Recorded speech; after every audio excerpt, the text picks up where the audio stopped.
waa kuma madaxweynaha dunida ugu faqiirsan.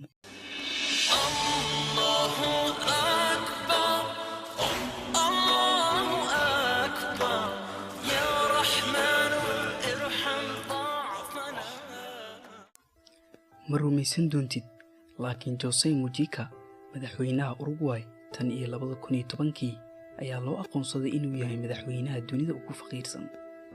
Jose waxa uu bixiyaa in ka badan 90% mushaarkiisa oo ah 12,000. inta uusan noqon madaxweyne waxa uu ahaa dagaalyahan, waxayna dhici jireen dadka lacagta badan, waxayna lacagtaasi siin jireen dadka saboolka ah. Mujica waxa uu ku noolaan karay dhismahan quruxda badan, laakiin waxa uu ka doortay guri aad u yar. waxaa sawirka ka muuqda madaxweynaha, xaaskiisa, xayawaanadiisa iyo gurigiisa ku dhex yaalla beerta. nolosha madaxweynahan waa nolol qurux badan.